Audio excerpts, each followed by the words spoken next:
Extra Urgente. Demócrata de Pensilvania respalda al patriota y advierte sobre Harris: aquí solo hay una candidata.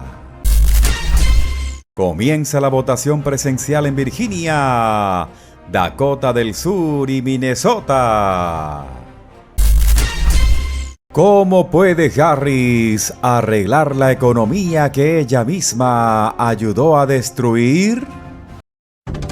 Comenzamos el bloque informativo en Extra News.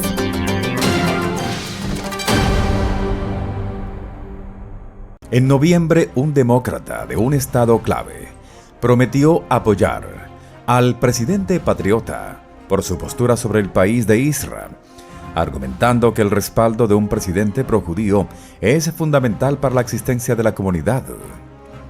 Steve Rosenberg, demócrata de Pensilvania, argumentó durante Americans Newsroom que solo hay un candidato para los votantes judíos, advirtiendo que los demócratas de extrema izquierda están trabajando en contra de su causa para apoyar, en cambio, al país de Israel. Si eres judío, si eres pro-Israel, aquí solo hay un candidato, dijo Rosenberg. Las acciones hablan más que las palabras. Kamala Harris se ha rodeado de algunos de los peores no simpatizantes de los judíos que existen. Maher Vital, Philip Gordon, Ilan Goldenberg tienen un bonito nombre, pero si miras sus antecedentes, son pro-Ir, no son pro-Israel. Para mí todos los demás temas que están sobre la mesa, ya sea que estés orientado al clima, al no nacimiento, cualquiera que sea tu orientación, si no estás enfocado en ser judío y ser pro-Israel, en ese momento estamos en la lucha por nuestras vidas literales, continuó. Y todos esos problemas no existirán si estamos instados en 4 años. Están tratando de instarnos. Kamala Harris ha sido en gran medida vaga en su postura respecto a los eventos negativos en Oriente con el país de Israel, aunque abordó el tema cuando habló en la Asociación Nacional de Periodistas de Color en Filadelfia esta semana. Necesitamos cerrar este acuerdo y debemos hacerlo de inmediato, dijo Harris. Una de las cosas que hemos hecho y que apoyo totalmente es la pausa que hemos puesto en el uso de instrumentos, por lo que hemos tenido cierta influencia y la hemos utilizado, continuó. Pero en última instancia, lo que va a desbloquear todo lo demás en esa región es lograr este acuerdo. No quedó claro a qué acuerdo se refería Harris.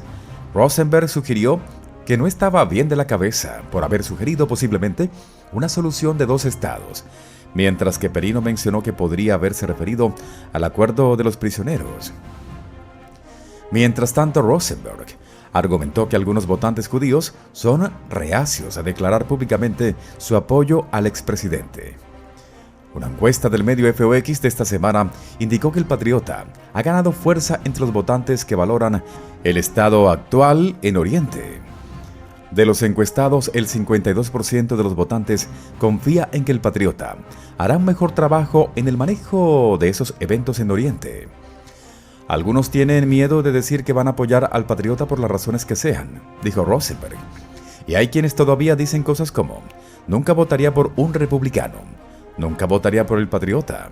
Están preocupados por lo que pasó el 6 de enero, lo cual para mí es una locura, pero no les preocupa lo que pase en el país todos los días, que es 10 veces peor que el 6 de enero. Si eres judío y estás preocupado y no te preocupa tu existencia literal, entonces no sé qué más decirte, continuó. El patriota demostró que está del lado de los judíos, está del lado de la gente de Israel. Acabo de regresar de ese país de Israel. Todos los Israel que conocí y conozco a muchos de ellos me han dicho: por favor, vote por el patriota, por favor, vote por él. Todos y cada uno de ellos. El patriota cortejó a los votantes judíos el día jueves con un discurso en la cumbre del Consejo del País de Israel, es decir, Israel americano, en Washington, D.C. Es un acabose total. Tienes un gran protector en mí. No tienes un protector en el otro lado, dijo. De otro lado, el verano aún no ha terminado, pero la temporada electoral en Estados Unidos ya está en pleno apogeo. De hecho, algunas personas ya están votando en persona para las elecciones generales. La votación anticipada en persona o en ausencia para las elecciones generales del 5 de noviembre comenzó el 20 de septiembre en Virginia, Dakota del Sur y Minnesota. En Virginia, los registradores locales de todo el estado estarán abiertos para la votación en ausencia en persona, que continúa hasta el 2 de noviembre a las 5 p.m. En el sitio web electoral del estado se enumerarán otras ubicaciones satélite para la votación anticipada. Algunas no abrirán hasta unas semanas después del 20 de septiembre. Los votantes no necesitan dar excusas para participar en ese periodo de votación anticipada de 1 mes y medio de duración en Virginia. Eso es gracias a una legislación que entró en vigor en 2020 junto con una serie de otros proyectos de ley que amplían el voto en ausencia en el estado. Por ejemplo, una ley que permite que las papeletas de voto en ausencia con matasellos del día de las elecciones se acepten hasta 3 días después. Minnesota tiene un sistema similar para la votación en ausencia en persona, que también comenzó el 20 de septiembre. Según la ley estatal, la votación en ausencia en persona debe continuar hasta el sábado anterior, el día de la elección, de 9 a.m. a 3 p.m., y el día anterior al día de la elección, cuando los lugares deben permanecer abiertos hasta las 5 p.m. Puede encontrar una lista de esos lugares. El plazo de 46 días se estableció durante la sesión legislativa estatal del 2010, lo que amplió el plazo de 30 días. Minnesota también ha ampliado el voto en ausencia a lo largo de los años, junto con otros aspectos de votación. Las leyes que entraron en vigor en junio del 2024 crearon una lista permanente de votantes ausentes y permiten a los estudiantes universitarios que residen en el estado registrarse con una lista de alojamiento para estudiantes y cualquier tipo de identificación con fotografía, no solo una identificación escolar. La votación en ausencia en Dakota del Sur también comenzó el 20 de septiembre, 46 días antes del día de las elecciones. Los votantes registrados pueden votar en persona una vez que comience la votación en ausencia en la oficina del auditor de su condado, trayendo consigo una identificación con fotografía válida, informa el sitio web del secretario de Estado de Dakota del Sur a los residentes. La ley de Dakota del Sur autoriza la entrega en persona de la boleta de votación en ausencia. Dakota del Sur, al igual que su vecino del norte, es un estado sólidamente republicano. Pero Virginia y Minnesota, aunque son más azules que rojos, pueden haberse acercado un poco más a ser competitivos en este ciclo. Durante la Convención Nacional del Partido Republicano en Milwaukee en julio, Joe seguía siendo el candidato demócrata. En su discurso en el foro Fisher, la copresidenta del Comité Nacional Republicano Lara Trump describió al oponente de su suegro como vulnerable en Virginia, Minnesota y varios otros estados donde los demócratas suelen ganar. El compañero de fórmula de Harris es Tim Walz, el gobernador de Minnesota, a quien ella nombró durante la convención demócrata a fines de agosto. Sin embargo, en las últimas semanas, la ventaja de Harris sobre el patriota en las encuestas de Minnesota se ha reducido, pasando de más de 9 puntos a menos de 7 puntos, según el promedio de 538. Una encuesta realizada en septiembre a más de 1,600 posibles votantes por MinPost mostró que ella tiene una ventaja de apenas 5 puntos en el estado. Un demócrata no ha perdido Minnesota desde 1972, cuando el presidente en ejercicio Richard Nixon superó a George McGovern, entonces senador de la cercana Dakota del Sur.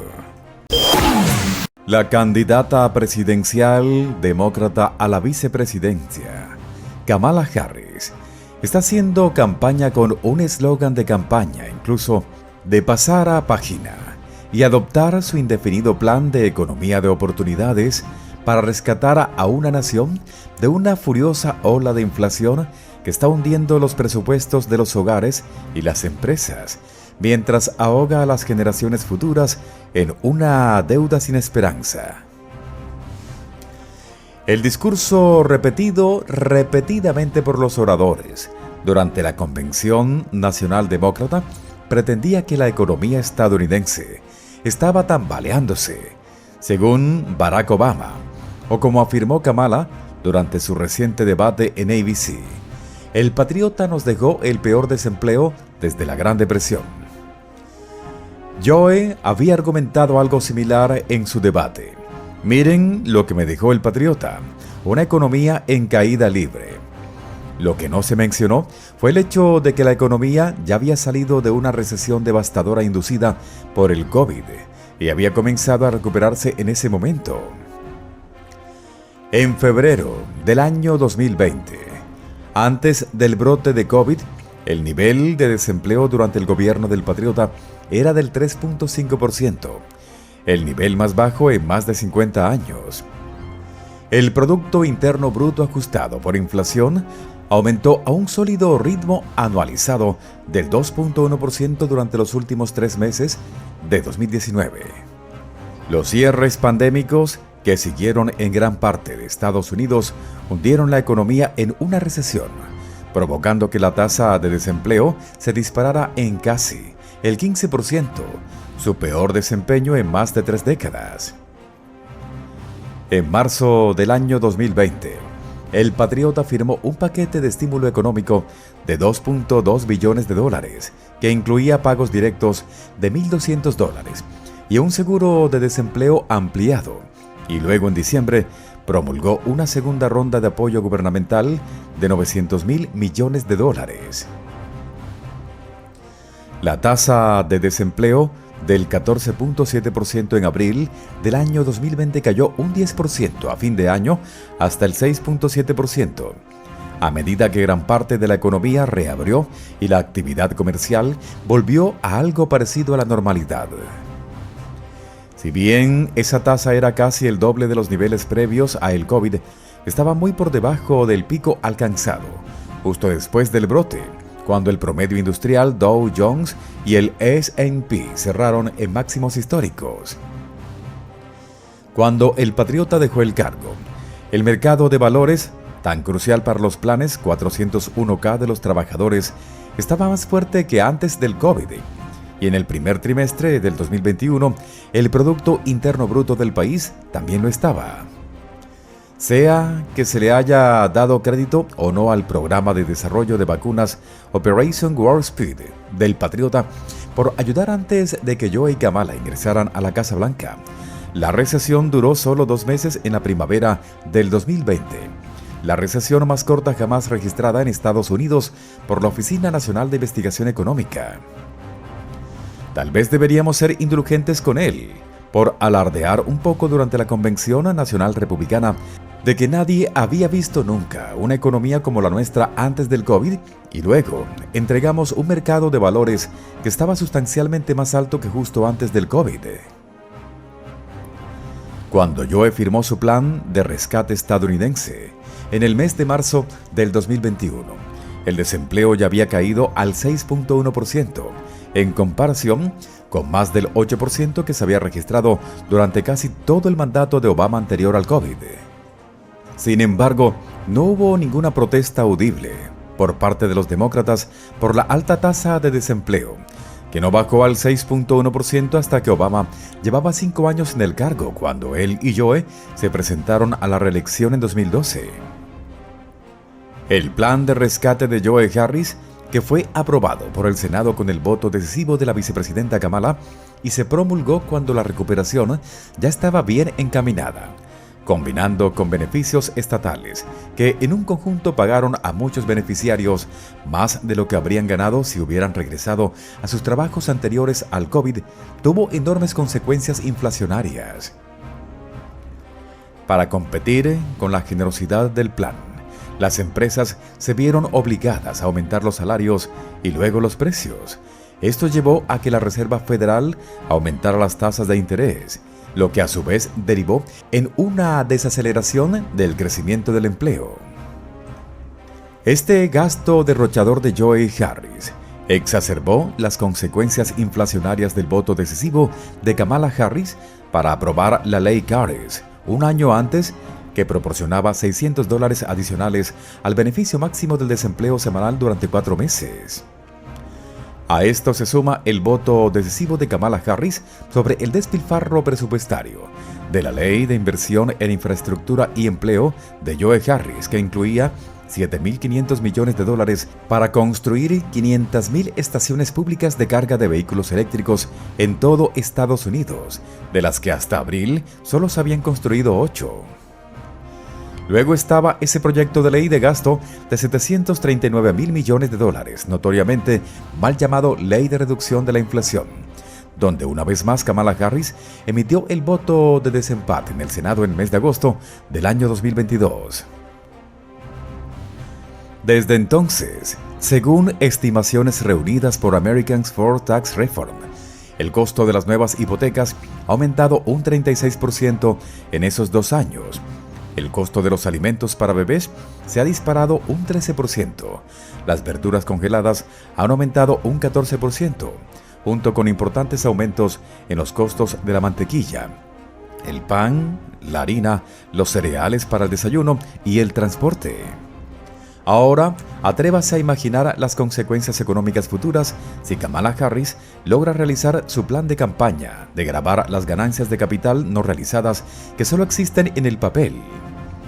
Si bien inicialmente se aplicaría solo a individuos y corporaciones de alto patrimonio, tenga la certeza de que un precedente de ese tipo inevitablemente obligaría a liquidar activos a inversores y pensionistas cada vez menos ricos para cubrir ganancias teóricas y temporales. ¿Y qué decir de esa Bidenomics que Kamala Harris eligió profusamente hace un año como funcionante, pero que ahora, como la invasión abierta de la frontera sur de Estados Unidos, quiere hacernos creer que tuvo poco o nada que ver con ello?